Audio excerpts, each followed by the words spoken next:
Obviously, he's frustrated that the Bengals haven't offered him what he feels he deserves. Just to say the word respect, actions are speaking a lot louder in a different direction. They have no shot without him, and they're not going to develop Shamar Stewart the way they want to without him. The Cincinnati Bengals select Shamar Stewart. Shamar Stewart, he's now left in the midst of a contract dispute. I just decided not to sign those papers. That's a bad look for the organization. We begin NFL Live with the Bengals. They've spent some serious money this offseason. On March 16th, they extended both parts of their elite wide receiver duo. They signed Jamar Chase to the largest wide receiver contract in NFL history and gave T. Higgins a 4-year deal worth $115 million. But then last Friday, they locked up their rookie first-rounder by giving Shamar Stewart a fully guaranteed 4-year contract worth nearly $19 million after the contract disputes going on there. But as of today, there's still no deal for last year's sack leader, Trey Hendrickson. He continues to hold out of camp as he seeks an extension. So for more on what's going on with the Bengals, we welcome in Jeremy Fowler, who's live at Bengals camp. Jeremy, the first padded practice for Cincinnati. What's the energy and atmosphere been like there? Laura, the Bengals camp is urgent and fast. That's because Cincinnati is trying to set a tone and get off to a faster start to the season. Get this stat. Bengals are 1-11 in the last 6 seasons in weeks 1 and 2. So Zach Taylor, the head coach, is hoping that his offense sets the tone early. Well, we want to control the game, get on teams earlier, put points on the board to where our defense can really tee off and build bigger leads for us. And so I think that's an area where we can always improve, is get on teams quicker. We've had games where that's good. There's been games where that's not good enough. But I think the offense needs to be able to set a tone going into every game, and the defense can play off of that. On the defensive side, Trey Hendrickson still not here, but the Bengals have been talking with Hendrickson.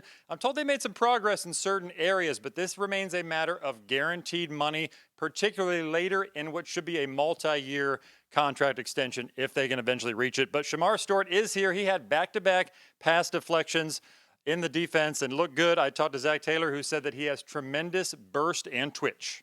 All right, we love it, Jeremy. Great details there from Bengals camp. We'll keep an eye on that Trey Hendrickson situation as we welcome you into the show. We've got Field Yates, Mina, Adam Schefter here today, and a lot to get to. Adam, I want to start with what we were just talking about with Jeremy Fowler. Trey Hendrickson still not at camp. He's waiting for that new deal. You heard Jeremy's talk there about the guaranteed money. What more can you tell us what's going on there with Hendrickson?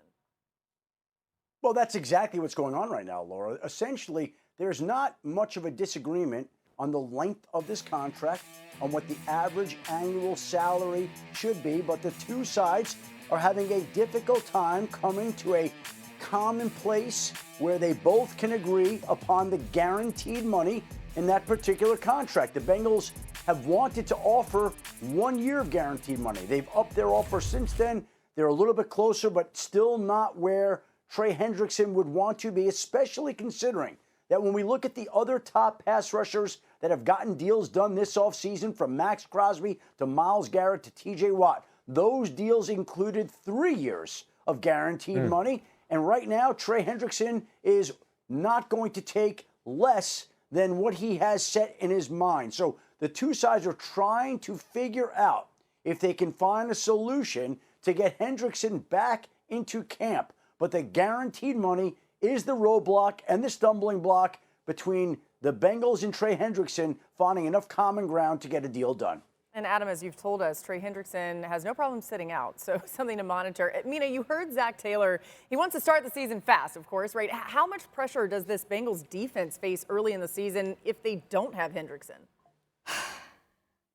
Yeah, I don't need to tell viewers for the 100th time how important Trey Hendrickson was to the pass rush last year, how he really was the Bengals' entire pass rush last season, how raw their first-round draft pick Shamar Stewart is. Even though he's on the field now, I don't think there's any expectation he's going to be anywhere close to what Hendrickson did early on in the season. But for me, what I'm starting to get nervous about is the start, as you talked about. So week 1, the Browns, a little bit less worried about that offense. But I'm looking at weeks 2 and 3, the Jaguars and the Vikings, and I'm thinking about Brian Thomas Jr. and Justin Jefferson, along with Travis Hunter, by the way. We'll see what they get out of him. But I do not feel confident in the Bengals' secondary when it comes to defending those two players. Their best chance of limiting those two receivers is a pass rush. And their best chance of having a pass rush is Trey Hendrickson back on the field. So you do get nervous about that when you start looking at matchups, at the possibility of him holding out for any length of time. Yeah, Mina, let's go back to what Adam was talking about as the sticking point in this deal. It's the idea that the Bengals are less comfortable guaranteeing money for 2 seasons. So let's talk to what the downside could be if you do that in your Cincinnati. Maybe Trey Hendrickson hits a wall, falls off a cliff as a player this year, and you're overpaying him in the 2026 season. Let's talk about the downside about not having Trey Hendrickson on your team this year. You've got no chance. You talk about some of those matchups they faced early in the season against the likes of the Vikings and the Jaguars, and even week 4 against perhaps the best offensive line in the NFL, or near the top with the Denver Broncos. Think about playing meaningful football games in January against the likes of Patrick Mahomes and Lamar Jackson and Josh Allen. Last year, if there were any team meetings between the offense and the defense in Cincinnati, Trey Hendrickson might have been the only defensive player that any of the offensive players could look in the eyes and say, you are pulling your weight, because the rest of the defense was not. So I understand these things are complicated. Saying otherwise, I think, would be disingenuous. But if ever there was a time for the Bengals to back off precedent a little bit and ignore the age a little bit, it's right now. The guy's been the most productive pass rusher over the past 2 seasons of the NFL. We have some hope for Shamar Stewart. But this roster, outside of Trey Hendrickson rushing the passer, leaves much to be desired. He is the fulcrum for this defensive front seven. Let's go to Washington, where wideout Terry McLaurin still waiting on his long-term deal. He showed up to camp yesterday. You're seeing the video there, despite being put on the physically unable to perform list. So Commanders head coach Dan Quinn addressed the media yesterday about Terry McLaurin. Terry McLaurin has reported, and we're very happy about that. He'll start the training camp on PUP for his ankle. So on the business side, AP and the guys are still working hard with Terry and his rep on the business side of things. Terry's always a serious competitor, but a pro's pro in a lot of respects, Dave, that he's just handles things in such a right way. I wanted to, really I was checking in with the man, the other side of things are there, but to make sure in the midst of all that, just, the joy of here, teammates, togetherness, and he's built a lot, with the teammates here. Well said by Dan Quinn. By the way, Jaden Daniels' connection with Terry McLaurin was real. Let me show you some of the numbers. He threw 12 touchdowns to him compared to just 1 interception, averaged 9.1 yards per attempt, and had a 91 total QBR. When he was throwing to other wide receivers, numbers not even close. He threw just 7 touchdowns to everyone else and 4 interceptions. So just how important Terry McLaurin is to the young Jaden Daniels. Adam, what can you tell us about the contract talks in Washington? Well, Laura, let's not confuse Terry McLaurin reporting back to the team with him being any closer to a new contract. The two sides remain apart in their discussions for a new deal. Terry McLaurin came in because, frankly, it stops the meter from running on the $50,000 daily fines that he was incurring by staying away from the team facility and working out on his own. Now he gets to work out in the company of Commanders trainers, around his teammates, and there is no $50,000 a day fine. He's not going to call it a hold-in, but we can call it a hold-in because I do not expect that we would see Terry McLaurin on the football field until he has some sort of new deal, which the two sides do not appear to be close to getting at this point in time. Obviously, there's a disagreement over his value, and I think Terry McLaurin can look right away at DK Metcalf, a wide receiver this offseason who was traded to the Pittsburgh Steelers, who got $33 million a year on average. Terry McLaurin was in the same draft class as DK Metcalf. He has arguably put up better numbers than DK Metcalf. He can make a claim that he deserves more, but he is a couple of years older as well. And Washington obviously values Terry McLaurin, but not at the numbers that he's currently seeking. And so, again, they can use whatever numbers they want. The Commanders have numbers that they want. The two sides remain apart. Terry McLaurin's back, but a deal is not at hand right now. All right, Phil, we just saw Cortland Sutton get paid. Yeah. And you've been really good about illustrating why this might be complicated for Terry McLaurin and where the differences may be. Is there a number that you have in mind that would make sense here? It's right around DK Metcalf, and I would argue a shade below. If it were me, and obviously it's Not me, but I believe that when you factor in the age, and I think that while Terry McLaurin, who was a second-team All-Pro last year, is a tremendous player, I think the apex of DK Metcalf is a slightly more dangerous player because of the vertical ability for Terry McLaurin, but we're constantly using comps. Amon-Ra St. Brown signed for $30 million per year, Laura, when he did an extension with the Detroit Lions. He was going into the final year of his rookie contract, and it was a couple of years ago. Obviously, the number will continue to go up. A.J. Brown's at $32 million. This position has exploded. At some point, though, you got to peg someone. So I am thinking if I am the Washington Commanders, the area that I'm comfortable is right around or perhaps just a slightly bit lower than DK Metcalf. Yeah. If it were easy, then we would have had this thing done 2 months ago, and Schefter would have tweeted about it. Everything would be hunky-dory right now. But when Justin Jefferson's at $35 million, and I think he or Jamar Chase is the best receiver in the NFL, you have to have thresholds if you're a team, because when you have a quarterback, who I get it, he just finished his rookie season. He's going into year 2. You're already pricing out a Jaden Daniels extension.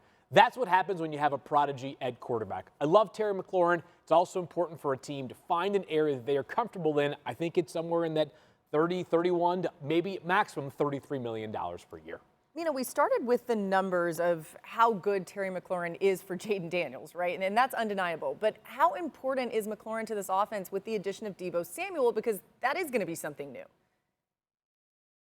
He is still incredibly important, and I would argue this is where his leverage comes from. You put up the numbers last year. I like to look at a stat called expected points added, which is basically how much a player contributed towards actually scoring. Terry McLaurin was second amongst all receivers league-wide.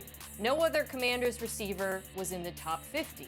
So you add Deebo Samuel, who I think is going to be a seamless fit for Cliff Kingsbury's offense in terms of screen, getting you yards after the catch, working underneath. But that's a completely different part of the field from where Terry McLaurin does his best work. Think about all the go balls we saw Jaden Daniels hit to him in key high-leverage moments last year. There's really no one else on this roster and this depth chart who I look at and see as being able to replicate that. So that, to me, is what Terry McLaurin and his agents are going to be saying in this conversation, even if, as Field says, the Commanders also do have good reason to not want to overpay him given his age and the state of their roster. Now waived injured wide receiver Treylon Burks, who fractured his collarbone over the weekend. Disappointing for sure, because he's a guy that had so much promise and potential, just has not been able to stay healthy. We'll keep an eye on it either way. Let's get to some more top stories with Adam Schefter. Let's start with the quarterback room in Cleveland. Adam, what's going on there? Well, Laura, over the weekend, Kenny Pickett suffered a hamstring injury. Now, the Browns are saying he's day-to-day with that hamstring injury, but my understanding is he may not test it until later this week at the very earliest, and that clearly could mean more reps for Joe Flacco, Dylan Gabriel, and Shedeur Sanders as they go about trying to somehow find a way to secure the starting Browns quarterback job. But Pickett right now has a hamstring issue. Justin Fields, however, back on the field today, going through 11-on-11 drills days after he dislocated his toe. And looked no worse for the wear, looked comfortable out there. There were people that were petrified when he initially went down, but less than a week later, he's back on the practice field. Good news for the New York Jets as they install their offense. Meanwhile, the Vikings are without Justin Jefferson this week. It's a hamstring injury, which you never like to hear for a wide receiver, certainly not early in the preseason. They say he won't practice this week, and then they'll reevaluate it. But it wouldn't be a surprise if it turned out to be a multi-week hamstring injury for Justin Jefferson at this point. We will not see him for at least the next week. And the former Raiders defensive tackle, Christian Wilkins, right now essentially is being accused of kissing one of his former teammates on the head in a team meeting room. A complaint was filed to the Raiders HR department. This is on top of course, the fact that he did not undergo surgery that he needed on his foot after he suffered a Jones fracture last year. The Raiders released him last week, voided the money. There's a health component. There is another locker room issue. There are a host of series of things going on right here, which is one reason why the Raiders decided to move on. We'll see if and when Christian Wilkins decides to have that surgery and what more comes out of that incident in the Raiders facility last week. Fields, How do you think the Bucs are able to have so much success on offense, and can that continue into this season? It can. You talked about how explosive they were last year. The only team in the top 5 in both rushing yards per game and passing yards per game. I think there are 2 other factors, Laura, and sort of each contributes to that explosive play nature. First of all, they have great depth. Like, there were times, going into this season, once Chris Godwin gets healthy, Jalen McMillan, who shined at times last year, their 3rd-round pick out of Washington a year ago, is probably the 4th wide receiver on this depth chart because we expect Emeka Egbuka to play a substantial role. A guy like Cade Otton is a totally serviceable starting tight end who might be 6th or 7th in targets. The backfield, they have some depth behind Bucky Irving, but because of the fact that they have so many explosive playmakers and they have players that can get the job done and gotta have it situations, like when they need to play power football behind, I believe, an adept offensive line once Tristan Wirfs is back and healthy, this team is sort of situationally ready regardless of what is ahead of them, right? This is not a team that needs to constantly play from ahead of the sticks. No team likes to play from behind the sticks, Mina, but because of the diverse personnel and the fact that they are so explosive, it's pretty rare for Tampa to find itself in a precarious spot that they can't eventually dig themselves out of. Yeah, this is one of my favorite offenses in football to watch last year. For all the reasons Field described, the play sequencing, the way they used personnel groupings to get mismatches. This was the best 21 personnel team in football quietly last season when they used Bucky Irving and Rashad White on the field at the same time. But something that Dan said there triggered something for me. I wanted to look up. He mentioned their new offensive coordinator, Josh Grizzard, was responsible for the 3rd down passing offense. While he was saying it, looked it up. The 3rd down passing offense was 2nd league-wide in success rate and 3rd in EPA per play. So while he's a bit of an unknown, that bodes well for continuity, but of course the most important thing is that he's been given this set of players to work with, because I would put the Bucs skill players and offensive line up with just about any unit in the NFL, frankly. We'd be remiss if we talked about the Bucs and didn't mention Mike Evans, too, who was another one that was injured throughout the season last year. He looks healthy, should be good to go. Let's talk a little bit more about the NFC South, just in general, right? According to ESPN Analytics, the Bucs have a 49% chance of winning their 5th straight NFC South title. Their 4th straight is currently the longest active streak in the NFC. The Falcons have the next highest chance to win the division at 24%. The Panthers have the longest drought in the division with their last title coming in 2015. Panthers quarterback Bryce Young looking to end Carolina's drought, hoping to pick up where they left off last season. He spoke to the media today. Just want to be consistent, ups or downs, good games, bad games, regardless of the situation. Just want to be consistent in my work. And just because I was consistent in the past, I got to challenge myself every day to be just as, if not more, consistent. So that's the journey. I just want to see Bryce continue to master the offense, use his tools. He's doing a great job there, getting to some of his signals and checks versus the right looks. He's really dialed in that way. Bryce is giving us the ability to continue to expand what we're doing, and that's the high hope, really. What improvements have you seen from Bryce Young, especially when he won the job back last season? First of all, just to weather the storm is remarkable, right? I think a lot of guys, if they were the 1st overall pick, who a team trade a bounty of picks to get, and then gets benched 18 starts into his career, bye-bye. We might never see that player meaningfully play again. Bryce Young at the end of last season looked very, very sharp, like the kind of guy you could build an offense around. I'm excited for a couple of reasons about this offense, Laura. One is they have 3 players last year that were rookies for them. Obviously, Xavier Legette, their 1st-round pick, plus Jatavian Sanders, a tight end of the 4th round, and then Jalen Coker, an undrafted free agent. All those guys should make legitimate progress this year. I think Tetairoa McMillan, the 8th overall pick, though, gives them a little bit more sort of passing game versatility. They needed, not that you can find too many players that are 6'4" and 219 pounds like T-Mac is, but they desperately needed some size. And sometimes in the red zone, and Dave Canales comes from 2 prior stops being Tampa Bay and Seattle. Guys like Mike Evans and DK Metcalf. And sometimes red zone, throw down, what do? Get it. Find that guy and just throw it this way. And I think Tetairoa McMillan offers some of that to Bryce Young. It's going to take time for any new quarterback and wide receiver to develop in a rapport. But I wouldn't be surprised if by the end of this preseason, Bryce Young's confidence has grown in Tetairoa McMillan that, the old saying, 50-50 balls aren't really 50-50 balls for T-Mac, just based off what we saw at Arizona. And I'm trying to be judicious when watching preseason highlights so far and training camp highlights, but a couple of the throws and catches I've seen so far between these two give me some confidence already. Let's go to Dallas, where fans are cheering, but not the way you'd think, and they've gotten Jerry Jones' attention.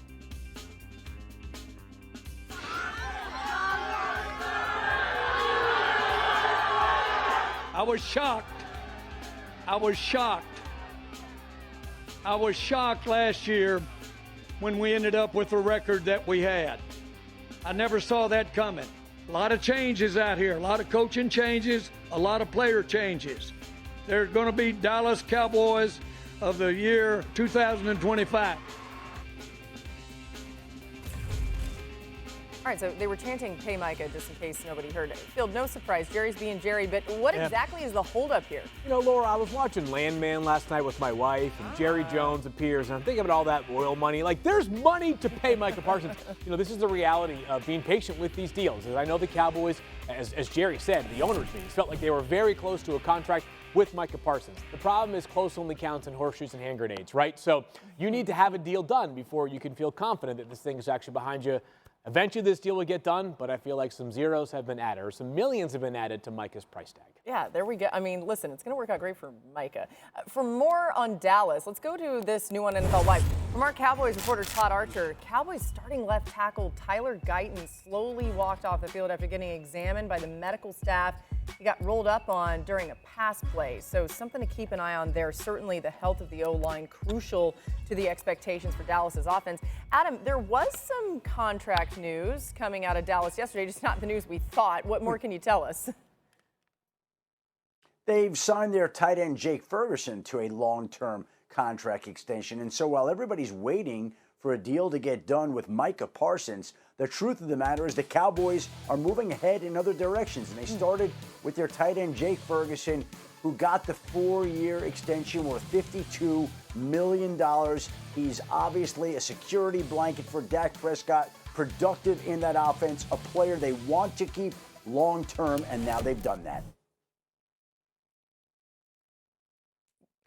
So I really like this deal for Dallas because I think Jake Ferguson has quietly been one of the more underrated tight ends in football. And I also think he's going to absolutely eat in this offense with George Pickens in the mix now alongside CeeDee Lamb. You know, we've been talking about this. I anticipate they're going to face a ton of too high coverage with those two receivers on the field. And the middle of the field, to me, is going to be wide open for him. We know how much Dak Prescott absolutely loves throwing those seam balls to his tight ends. And so I just think this could be a huge year for Ferguson, in part because of the space created by the presence of the two other receivers on this roster. By the way, he got so unlucky last year with no receiving touchdowns, Jake Ferguson. I'll say this, is I think that one of the pieces of feedback that fans might have when they see this deal is like, you can get a deal done for Jake Ferguson. Why can't you get something done with Micah Parsons? First of all, some deals easier to get done than others. Second of all, these things are not mutually exclusive, people. I'm here to tell you this has no impact whatsoever on the negotiations for Micah Parsons. That's a matter that will continue until the deal is actually pen to paper, as we thought it might be a few months ago, Laura, but as I reminded people, until it's done, it's not done, and that number keeps going up. Thank you to guys like Myles Garrett and TJ Watt.